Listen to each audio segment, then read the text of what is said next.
Welcome to நம் சமையல். இன்றைக்கி பார்க்க போகிறது பட்டாணி அவல் தாளிக்கிறது. அது எப்படி செய்யலாம்னு வாங்க பார்க்கலாம். ஒரு உலக்கு அவல் எடுத்துருக்கேன்.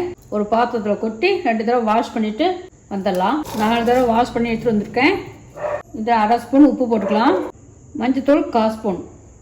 நல்லா பசரி தாராளமாக தண்ணி ஊற்றி மூடி வச்சுருங்க.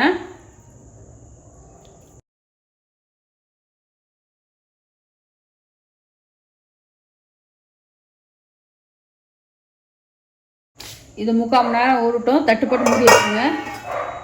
அப்புறம் எப்படி செய்யலாம்னு பார்க்கலாம். அடுப்பை மீடியமாக வச்சுருங்க.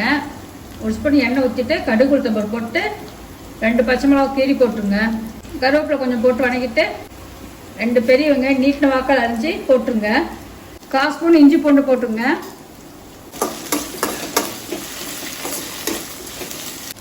பச்சை பட்டாணி 50 கிராம் வேக வச்சு வச்சுருக்கேன். ஒரு சத்தை விட்டு இறக்கி வச்சுருக்கேன். அதையும் இப்போ போட்டுறேன். இதுக்கு தேவையான உப்பு போட்டுருவேன். அவ்வளோ ஏற்கனவே உப்பு போட்டுருக்குது. அதனால் பட்டாணி மட்டும் தேவையான உப்பு போட்டுடலாம். 1 ஸ்பூன் மிளகாத்தூள் போட்டுங்க. அவல் போட்டலாம். 3/4 மணி நேரம் நல்லா ஊறி இருக்கு.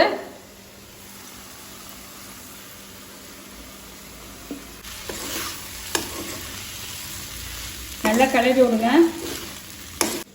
1 நிமிஷம் அப்படியே மூடி போட்டு அடுப்பை ஃபுல் கம்மியில் வச்சு மூடி வச்சுருங்க. அப்படியே 1 நிமிஷம் ஆச்சு.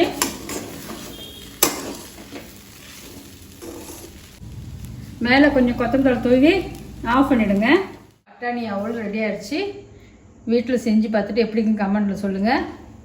வேறு ரெசிப்பியில் செஞ்சுக்கலாம். நன்றி.